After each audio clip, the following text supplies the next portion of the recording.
in the game against Miami? So every morning, well, I won't say every morning. The morning before we play, we have what we call play the player meetings, and when that happens, it's right after breakfast. We sit around for about an hour and we talk about certain things that we want to happen in the game. How many, I want my coordinators and position coaches to come in and tell me who they're thinking of playing, right? And how much and when. So, when that grade sheet comes out and you told me that this guy was going to play this amount of plays, right? Then I want to see that. I want to be able to see that, right? So, and I'll say this: in our first two play the player meetings, it was the opportunity was we wanted to get Junior in the football game.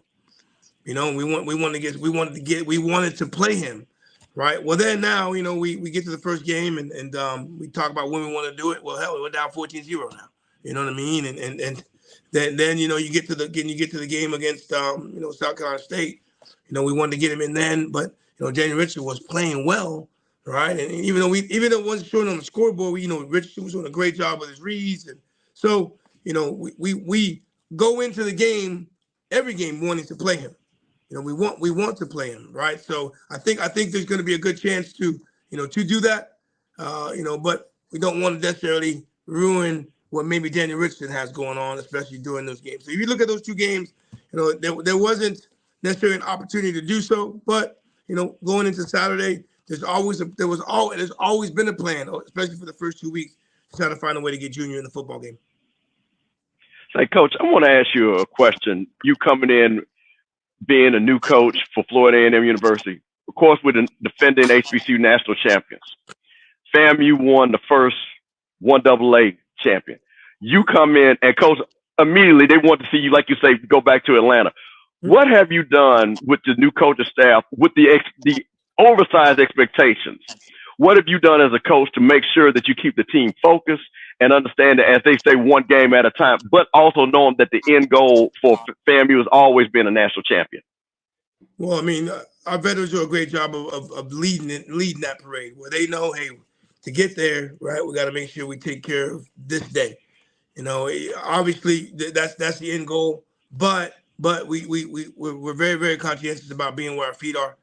Right now, we're making sure that we got to make sure we're on time tomorrow so we can hit that flight, right? We have to make sure that we take care of ourselves and being ready to go for Saturday. So, and I will say this, we did a great job of that last year, because when we beat Jackson State the first game of the year, everyone thought it was over with. We're going to go here, we're going to go there. But in all reality, right, we had to make sure that we took care of every week. So, the guys have gone through it. They understand it, right? And again, I mean, we got in my opinion, we got a very, very tough schedule. So why look into the future when we got to make sure we take care of this stuff that we got this week, right? You got to get healthy, then take on another division, another FBS program. So I can't worry about October until we take care of them in September. Now, Coach, I want to shift gears one thing, and we'll get back to the football. But I'm a huge football fan. I was actually in Tallahassee when you came to Florida State. Now, you came to Florida State in one of the most legendary recruiting classes of all time. Ward Dunn was in your class.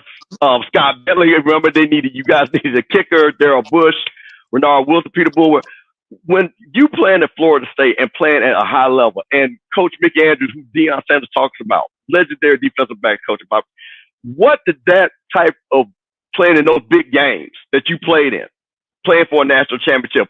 Rocky talked about you making this up.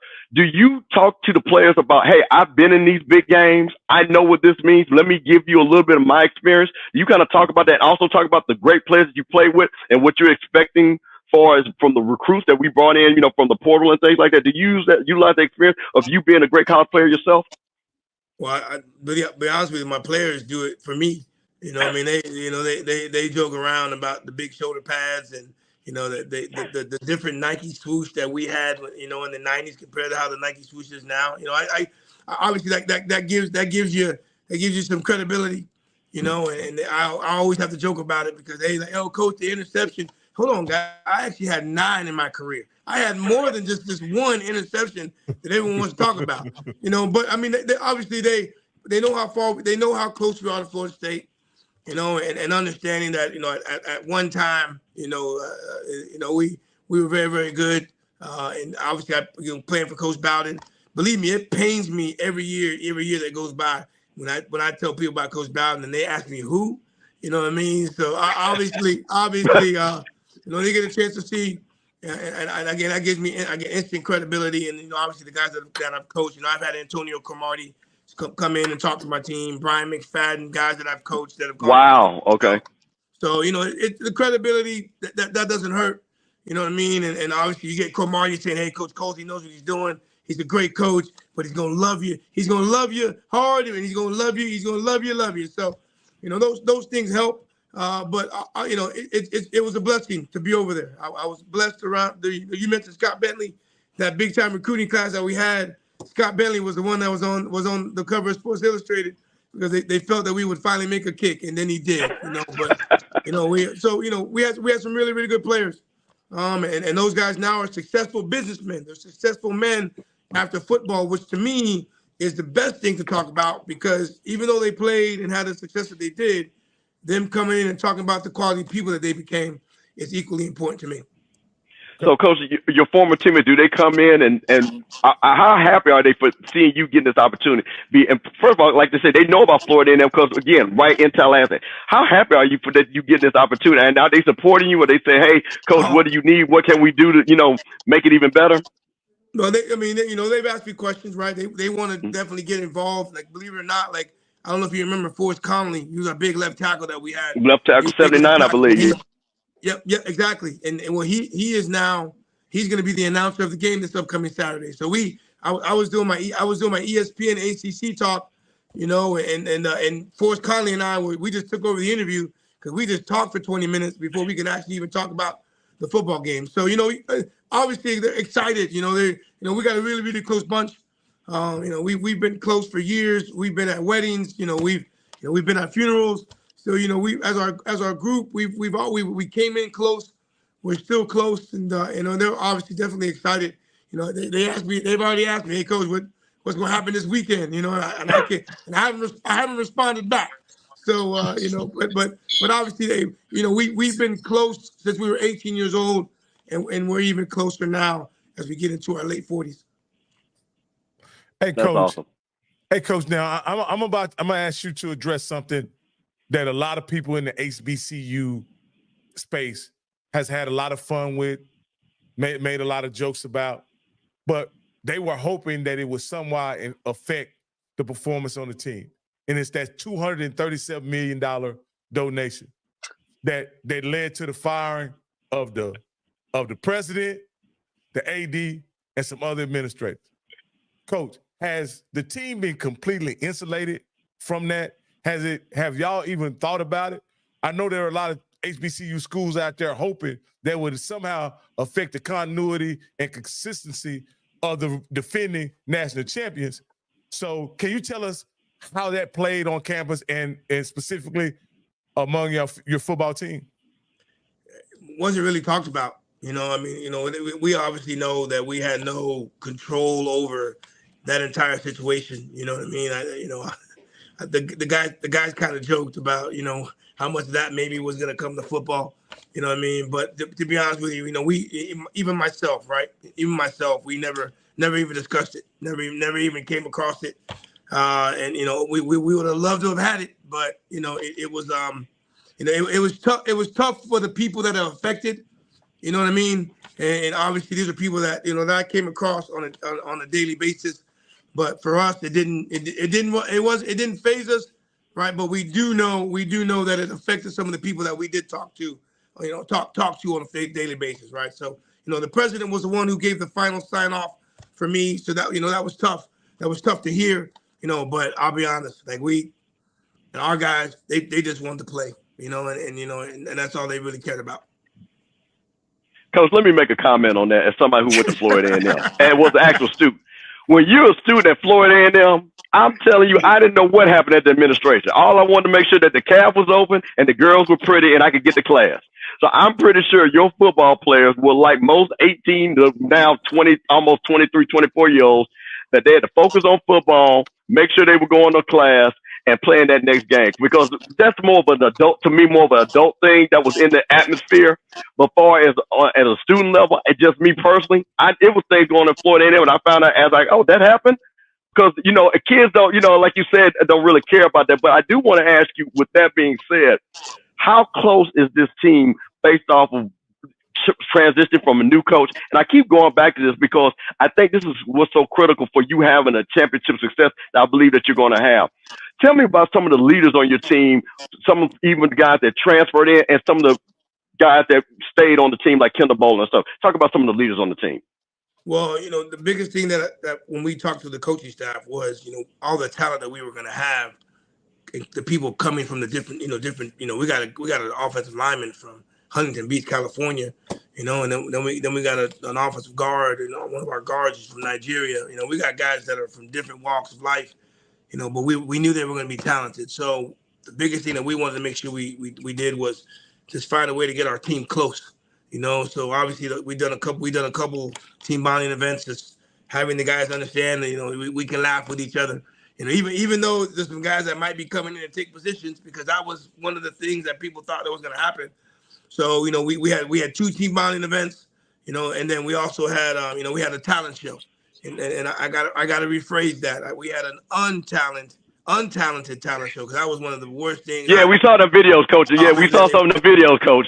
Yeah, we saw that singing. They got football talent, but not no singing talent. Yeah, we're bad. But but the one thing that we saw, Daniel Richardson was the DJ, right? We had some guys get out of their shell and really, really enjoy themselves. You know what I mean? And that was for me. When I saw these guys, that were maybe battling on the field and were tired of hitting each other, but then I saw them laughing together and hanging out with each other afterwards. That's when I was like, you know what? We're getting there. We're not there completely, but we're getting there. And so that's when you get guys from all over, from Washington State and Tennessee and UMass and FIU and these all guys. They're all alphas. They were all alphas trying to come in and take everybody's position, but they understand, and I got, when I mentioned earlier that we have to play a lot of guys, right? Because we have to play these guys. We have all these guys on our team. We have all this talent, so we play them because we know that they have the ability to play. But that was the biggest thing for me, just making sure we got them guys together, got them tight to care about each other, and we're continuing to do that every single day. Yeah, Coach. We got some people watching all over the country, and this is your opportunity, of course, to sell your program. And let's just say I got a son. What would you tell them, or what would you want to say to them about you and your program, and why should they choose Florida A&M to go play football?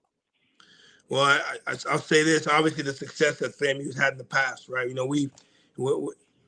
I feel whenever I go out and I'm wearing my FAMU stuff, Florida A&M stuff, we got a national brand. I mean, anywhere I go in the country, I've spoken throughout this summer. I've spoken in Las Vegas. I've spoken in Atlanta. I've spoken in Miami. I've spoken in DC. I've spoken in Chicago. No matter where I've gone, FAMU is everywhere. And obviously you're getting the opportunity to get the education at the #1 HBCU in the country. You're gonna get the exposure of playing on a national. Every single game that we play on is on national television of some sort, right? And I think that I'll say this, when you come here and you watch a home game and you're not sold, then that means you didn't want to come here to begin with. The whole gamut of playing at Florida A&M and being a Rattler and the support that we receive off campus, outside, alumni, former players, the love is there. The love is there, and I'm excited, right? I'm excited about what we have. I'm humbled about what we have. I'm blessed with the opportunity to get up here and park right in front of that stadium every single morning. The love is there, and I know there's a lot of people on the outside that don't want FAMU to be successful, which is why I love being the head football coach at Florida A&M. Yeah, Coach. Now look here. Now I'm about to start something, Coach. I'm about to start. Now you asked me a question. Let me finish my answer. Give me 1 second. Yes, sir. I gotta get you something. Hold on. Uh-oh. I bet he Coach get a about to ring. Go show it off. You know we about to coach about to brag different. Go show You it know off. coach about to brag. No matter what, Tell no him, matter coach. what, you're gonna get you one of these. Tell him, Come coach. here, you're guaranteed to get you at least one of these. Oh my National goodness. Second school in the SWAC that's got it, coach. Tell them. Them other folks in the SWAC, they talk about it. We be about it, coach. We got our national Move it championship to rings your on right, Sunday. coach. Move it a little bit to your right. To my right, there we go. Yeah. Yeah, You're right. We got our that's it, Coach. national championship ring on Sunday. They waited. They wanted me to have a meaningful victory before they gave it to me, but we got it on Sunday. So Coach, I want to tell you what. Coach, I want to tell you one thing, and I want to see it, Coach. This is what I'm talking about, brag there. Do you realize that Florida A&M is the only program since 2019 that has beaten every school in the MEAC and every school in the SWAC other than Alcorn? Only Florida A&M University. I did not know that. Exactly. So that's why you hold that ring, Coach, because we brag different. There you go. So you're guaranteed to get one of these, and you're guaranteed to get a great degree from the number one HBCU in the country. I'm ready to start something, Rocky. Now don't you in prime time, you know, Florida down there struggling. Man, don't y'all run away from us, man. You got us all cheeked up and smile. We got one of the best HBCU football teams in the country. You know, we ride behind you. Hey, I'm starting something now, Coach. I'm starting something. Let me say this, guys. One of the favorite, other than the band, other than football, there's another great tradition that I have come to understand in the HBCU sports. It's called pocket watching, Coach. They like to pocket watch in HBCU sports. And we all know, Coach, that you are not one of the highest paid coaches in the SWAC, right? Coach, with the success that you've had thus far, do you see a raise in your future? I need to hire you as my agent. Hey, I come to work every day. And I believe it or not, when everything was approved, I did that. I did what I did because I wanted to take care of some of my assistants. That's why I did what I did. And hey, it is what it is. It's part of the gig. You win, you get rewarded. I don't know what the other coaches were making. But you keep winning, then you get rewarded, and that's how I go about it every single day. Well, Coach, let me say. Address that. Yeah, well, Coach, let me say this, and you know this from the Rattler Faithful when we didn't know what this decision that Coach Simmons was going to do. You know, we raised the $125,000. So, Coach, what I'm gonna tell you this: you keep doing what you're doing. And you come back on this show, I'm going to open my big mouth so we can do the same thing for you because you are on that trajectory. So, Coach, the good thing about it is you know that we do have it, and we're going to support our coaches. So the one thing about it is, and listen to what Coach said, he's working hard. So to all the Rattlers, again, this means support the Booster Club, support the NIL, support what Coach needs. Coach, I know you're going to various places talking about nutrition, talking about the things that the team needs, because the one thing for you to be a champion is we got to support you to be a champion. So I want to make sure to say that out loud also, because I know, like you said, it's not even about you, because it's about you, Coach. You could go coach many other places, Power 4 and all that stuff like that. You're at Florida A&M, and we appreciate you being here. Just when I tell you guys, I love being here. I'm talking to you. I'm talking to you guys in my office, right? I love being here, man. I mean, understandable. Yep. You like to have a couple different things and all that, but man, I got great kids. I got a great staff. I'm in Tallahassee, Florida, one of the marquee cities as far as college, as far as university goes. I get a chance to go speak to amazing people every Wednesday, and believe it or not, being the FAMU head coach has a lot of perks, and it's great. It's great to come up here every day, man. It really is. Now, Coach, let me do one thing. This is for you are well known for your eyeglass wear. Coach, your glasses always fly. Now, do you have a collection of different glasses and things like that? Because one thing I have heard is we know that Coach Colzie, you could be 100 yards away, but them glasses are going to be sharp, Coach. So is that something that is your thing with the glasses and stuff like that? My vision was great for a while, and then I don't know what happened. And, so now I got to wear glasses sometimes to see. But if I'm going to wear glasses, I'm going to try to make them look fly. And so I got to answer your question, I got a few, and then sometimes they match and sometimes they don't. But If I'm going to wear glasses, I'm going to wear glasses, I'm going to wear what I want to wear.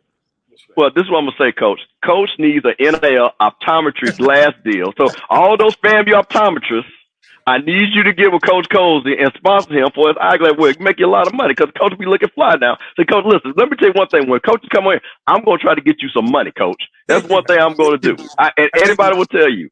So I'm going to try to get you that eyeglass NIL deal.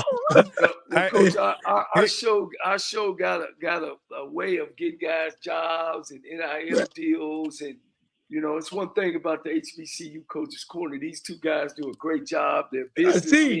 I need to hire an agent and a publicist. Yeah, we got the job at Grambling State. We got the job at Alcorn State. We got the job over at Southern, and we don't want to lose you, Coach. So Campbell, let's not wait till the last minute like we did Simmons. Let's give him the money now. You know? Well, this is what Coach knows, and Coach, and I'm gonna say this for a lot of alumni, is that again, when that storm hit and those dark clouds rolled in, you kept the team together. Yeah. And I think that is going to bode well for the success of you being in Tallahassee, being our head coach. I know a lot of alumni excited. And again, Coach, you're doing, and what I will say this, Coach, be loud when you need something. Let us know what you need. Because a lot of times, Coach, as you well know, there are things that we don't know as alumni. So sometimes, I mean, you can say, it won't hurt our feelings. Just say, hey, we want a championship program. We need to get this. And challenge the alumni, Coach. Challenge the alumni. Because trust me, they'll have your back. Because I believe, like I said, we've got the right man. No doubt about it. No doubt about it. So when I say that, they have. They have. I don't know this man, Coach. Get to know this man. I was out with him. We came down to y'all game, and man, everybody know this guy here. Everybody, the alumni national president. We had drinks and everything and food and you know, later on we had all that going on. You know how it is, Coach. This guy here, he for Coach. Coach Levy, don't get it, Coach. I'm part of the street committee, so I'm unofficial. I ain't official nothing. But see, you got to have a street. No, Coach. Coach, understand this. Sometimes you need unofficial people because sometimes when you're official, there's a lot of red tape. See, I'm part of the street committee, so I like being a part of that. So my thing is that when a coach like you, I can say things that official people can't say. You see what I'm saying? Right. Because I don't have to worry about I'm official in the Alumni Association or the Booster Club. I can just say it, but it still be true. So that's one thing, Coach. So if you ever need a secret that need to get out there, let me know, and I'll get it out there without letting know. Yes, sir. Yes, sir. I got one question, Coach. You go ahead, Rocky. No, I just wanted to say we have Dr. Stratton has a question. He says, ask Coach what happened to those drones I donated to the team last year. And so, Coach, if you know where they are, or if, you know, I don't know. I don't know. I don't know about the drones. I know there's no drones allowed to be flown on top of the stadium. They made a huge announcement about that, but you know, not even for practice, Coach. Not even to record practice. Nah, man. We have the lifts and we have all. I mean, I had to buy extra cameras for this summer. Okay. Wow. Yeah. Wow. Well, he got to give you a name. You got to give your name. Somebody signed off on him. Don't worry, we'll find out, Coach. We'll find out that. Well, Coach, I know we've had you for a long time, but I do want to ask you a couple of more questions about, like I say, the schedule and playing in the SWAC. Okay. There, you know, again, you've seen other teams play. I'm sure you always watch the Alabama State play. We know there's an injury happening there, but one of the things about it is, do you look at teams again like Jackson State? That's going to be a big game. Alabama State at home, of course, Bethune-Cookman, Southern coming in there. When you looking at now being in the SWAC, are you starting to learn the teams and kind of how they operate and things like that to help you prepare when we play them? Have you started to get that SWAC feel about yourself since you've been around now? Well, I got the film of all the games, right? So, you know, you try to look at the TV copy first just to see, just see what they look like. And you know, I've already moved on to Troy. You know what I mean? Because we play them in the next couple of weeks. But you know what I've seen in the teams that have played thus far, you know, you got some very, very athletic teams. You know, you're gonna have to be very, very good in space. So as we get ourselves ready and continue to make the moves that we feel we need to make moves on offensively and defensively, that's what we got to be great with. You know, and that's something that we've taken advantage of over the last couple of years. Right? our guys in space have been a lot better than the other teams that are in space, right? So, we got to continue to do that, and that's going to help us, right? Those are things that we'll prepare for as we get ready. Obviously, getting ready for this game on Saturday, and then getting ready for Troy, because we open up with Alabama A&M, a good football team, right? So, those are the things that we look at, but what we need to make sure we take care of our current opponents, right? Before we do look ahead. So, when I do it, it's just watching them on the game, and like I said, let's, we want to make sure I take care of our opponents, but.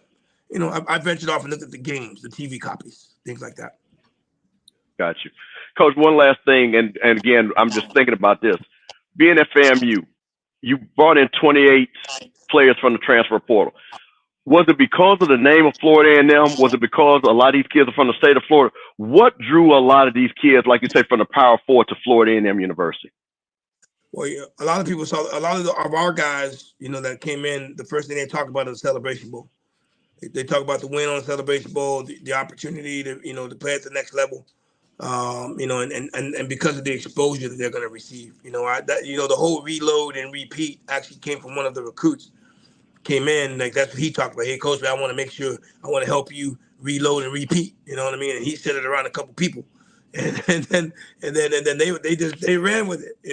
Obviously the shirts that we had in the stadium this past Saturday was all about reload and repeat. So. Very, very few people don't know about FAMU. Whether they want to call it FAMU, or they want to call it Florida A&M, Rattlers. If you're looking to transfer from an institution and continue to play at a high level and continue to have the exposure, right?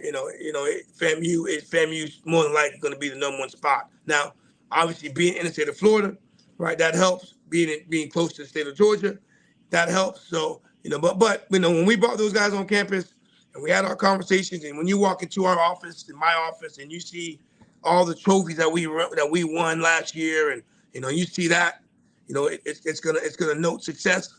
And then we talk, it was an easy sell to talk about our schedule, who we're playing, and the amount of time we were going to be on national television. So going 12-1, exposure, 4 guys right now at the next level playing in the NFL. Those are all pluses. Those are easy sells. And again, I won't say I did a hell of a job recruiting. Our recruiting coordinator organized a lot of these things. My job was to finish the deal, and you get a chance to walk with them through Bragg Stadium and show everything that they've accomplished, right, over the last 2, 3, 4, 5, 6 years with Coach Simmons. It's a very, very easy sell. Hey, Coach, I want to first thank you, guys. Thank you for coming on the show, Coach. But I want to ask you this, because I want to get my timelines right. I'm a huge Dallas Cowboy fan, and I just want to know: did you get a chance to coach Marquise Bell? No. So Marquise Bell left in 22. Well, he left. He went in the spring of 22. So I got there in the fall of 22. Okay. Yeah. Okay. So my guys, obviously, we had Javon Morgan and Kendall Bowler, who's still with us, BJ Bowler. Chico Cox, those, Eric Smith, those guys were all conference corners last year. But I would have loved to coach Marquise Bell. Coach, you got some DBs that look like defensive ends, Coach. I don't know where you get those big, strong, fast guys from, but they look pretty good, Coach. Look like they can line up anywhere on the defense and get it done. I want to challenge him a little bit more. You got some guys that are, learning our defense. Kendall Bowler, he'll get in your face, and he's used to doing that. But you get some new guys in there that are trying to learn the system, trying to understand what I'm asking them to do. But I'd like for them to be I'd love for them to be in their face a little bit more. But it's new. We're early, right? Most corners right now, they know I'm on them, but they don't want to get beat deep. So that's the one thing they don't want to do right now, especially early in the season. But defensively, man, we want to be in your face, whether it's DB, linebackers, defensive line, but especially our corners. I want them to be in their face right now, and I think as we get close to the end of the season, we'll do a better job with that. Coach, I'm glad you addressed that, because a lot of people wanted to know, because FAMU almost is like getting to be a DBU.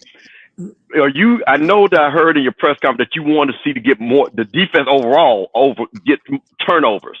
Is that something that you guys have now said, hey, we went the first 2 games, we're not generating the turnover that we want to do, and really trying to make that an emphasis, going forward for the rest of the season?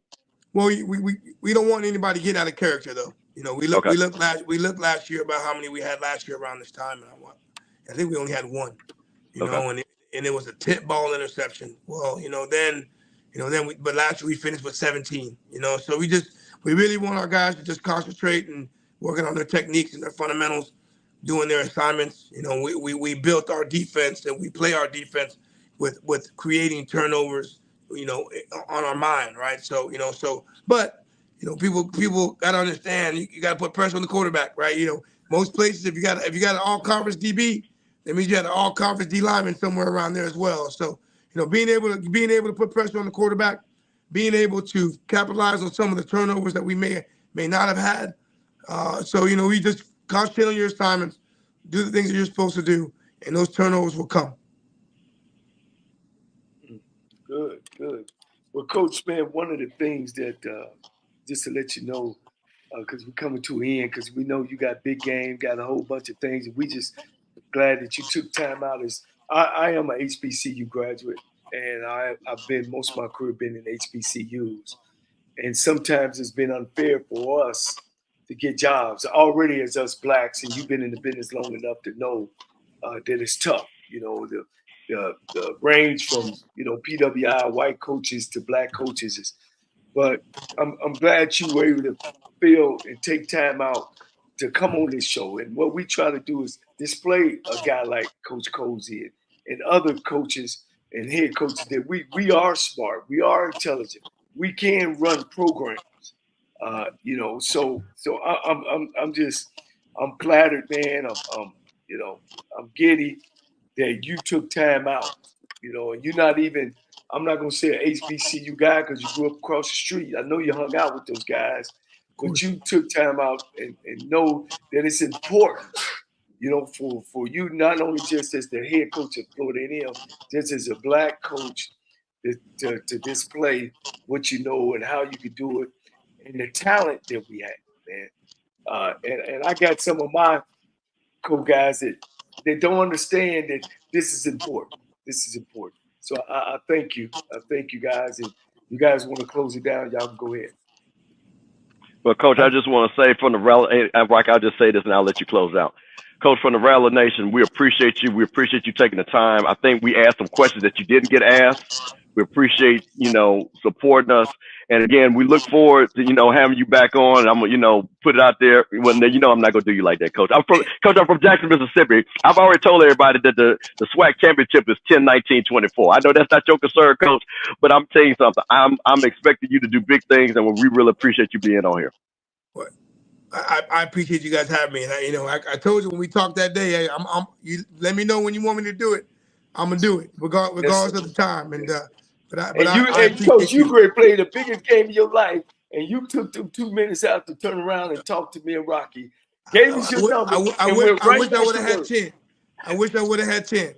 Again, I obviously understand them, and this is anytime you get a chance to promote the program, I'm always going to try to take advantage of that. And again, I appreciate you for just asking me to do it. And I feel like I took an hour and a half of your time more than anything else. I just want to say thank you for allowing me to be on, and it was an honor. Thank you. Hey, Coach, I want to thank you, Coach, for coming on as well. I'm a huge football fan. I'm a long time, PWI watcher of football. I'm kind of new to the HBCU space, and it's refreshing for me to see men like you leading programs who are capable and competent and respectful and dignified.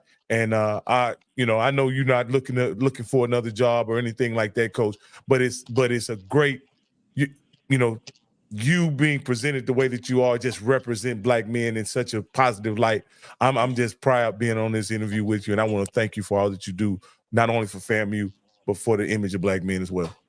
Well, thank you very much, and I have to commend Coach Simmons, for putting me in a position.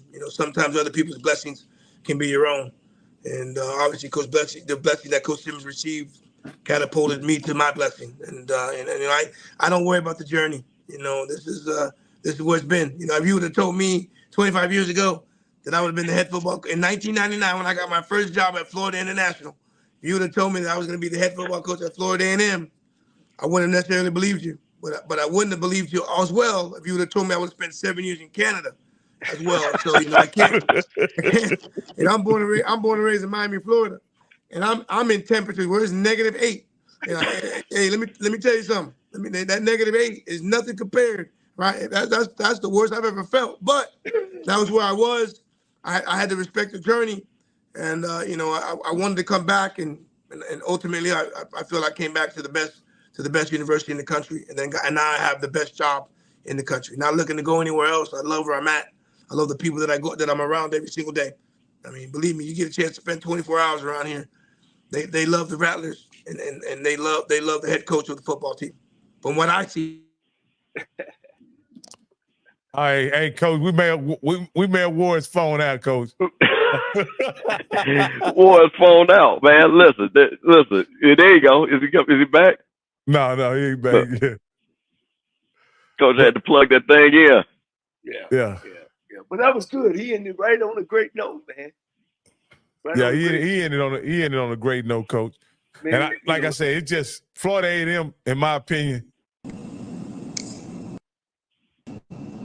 Let me get him back here. Coach, you had to plug that thing in, huh, Coach? We ran your battery down, huh? Can you hear us, Coach? Can y'all hear me? Yep. Yeah. Y'all can hear it?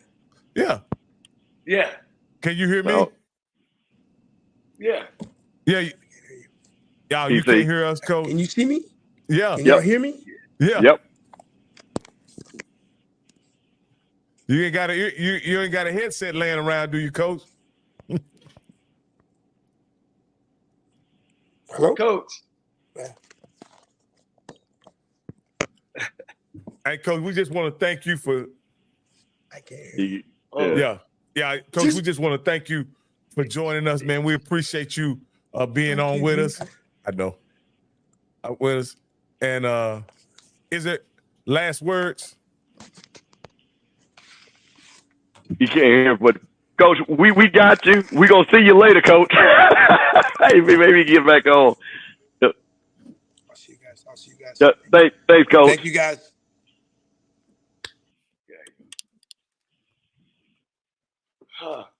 That was good, Coach. That was good. I mean, it just gives me great pleasure, man, to see brothers, man, that's articulate, smart, can get it done.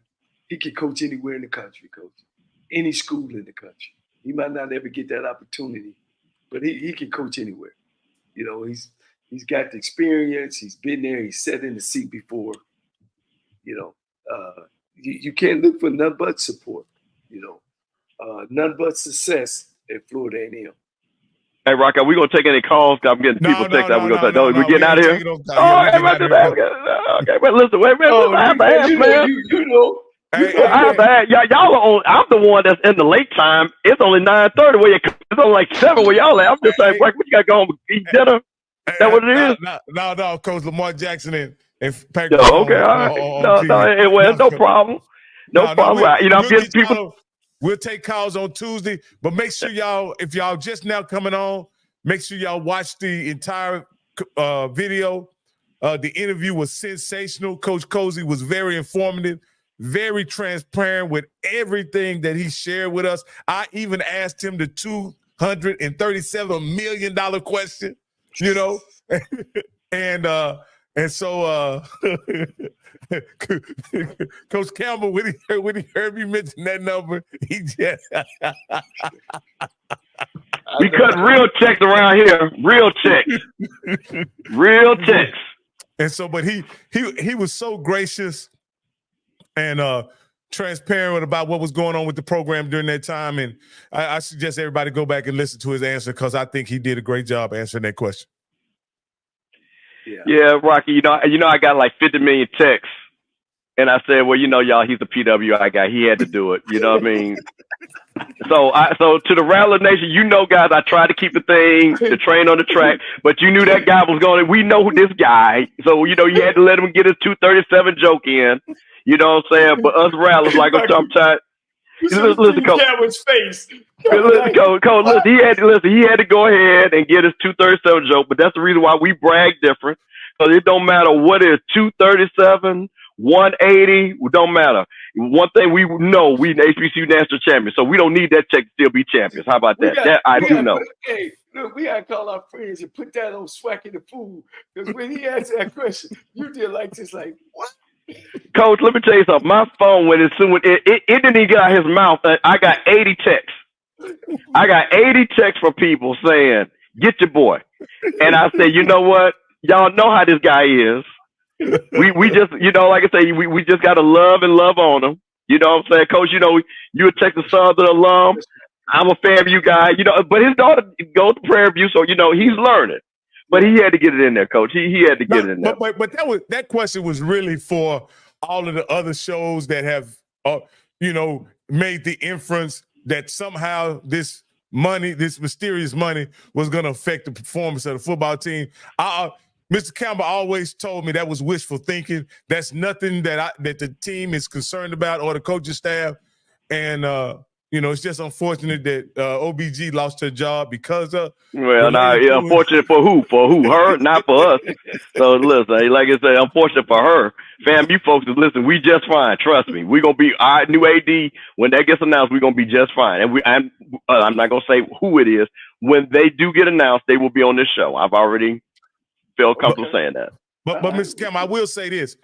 You were going all the way back to, I want to say, shortly after the New Year, you were in the Colzie camp right away. I know you have a very close friend that is part of the staff. And so, and in saying that, you may have had some inside knowledge that some of us didn't about the man who is James Colzie III. I think FAMU football is in great hands, in my opinion.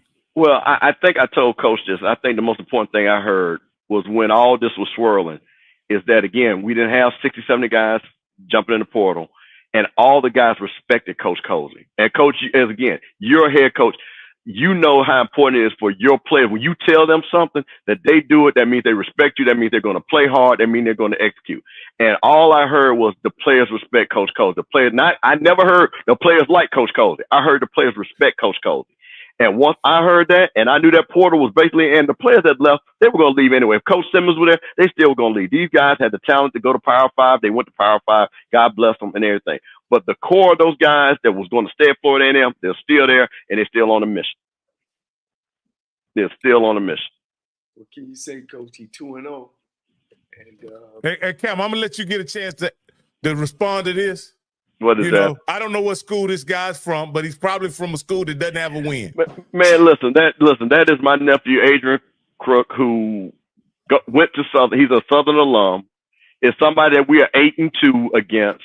And he talks more about FAMU than he talks about the Southern Jaguars. So that's just what happens. When you have to brag different, people want to be you instead of worrying about their school. So my real Southern folks don't ever talk about FAMU. He talks more about FAMU than anybody. So he wants FAMU to lose. They're going to lose to Jackson State. They're going to lose us.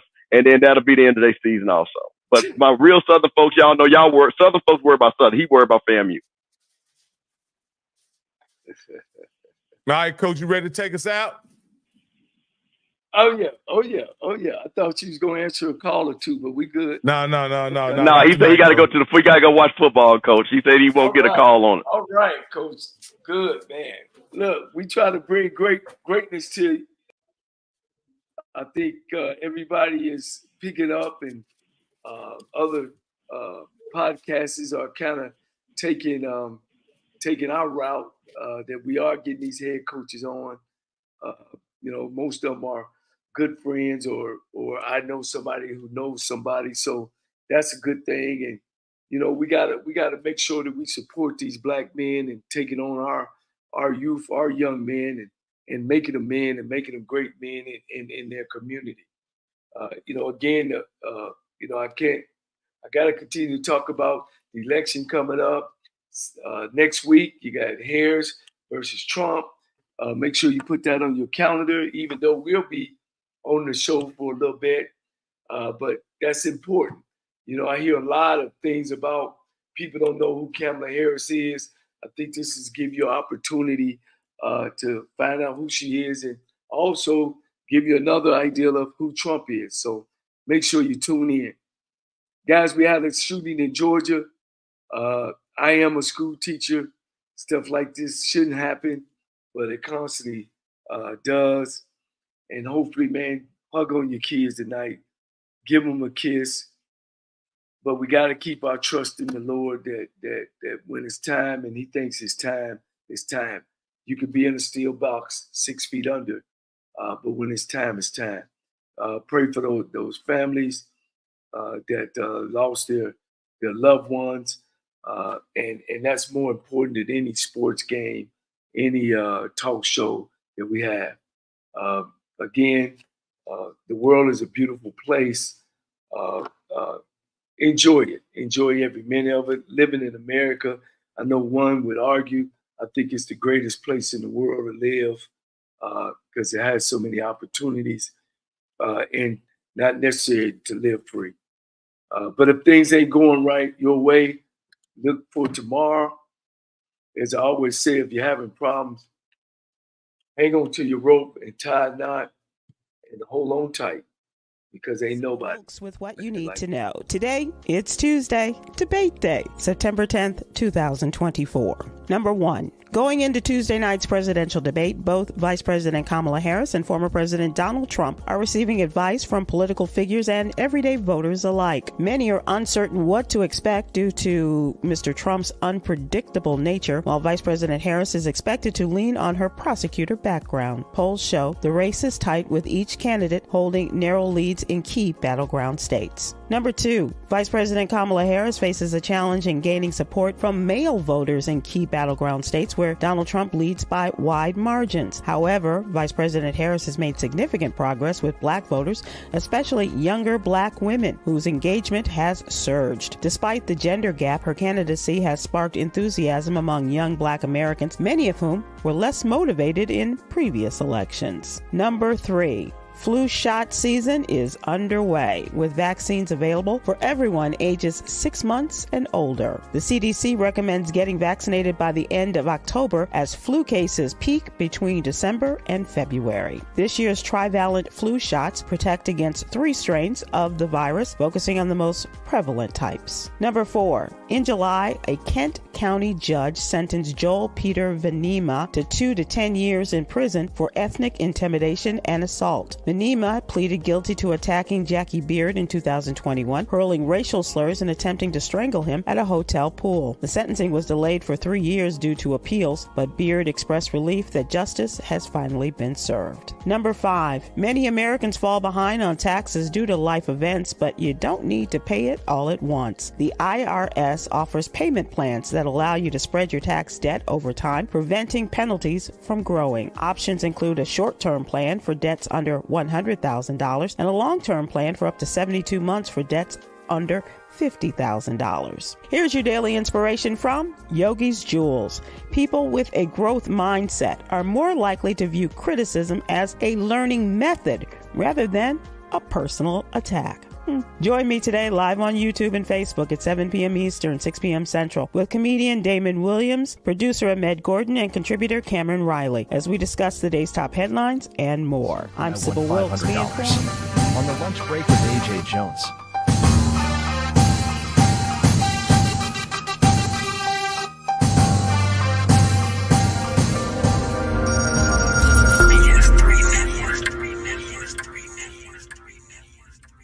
BS3 Network, changing the way you watch TV.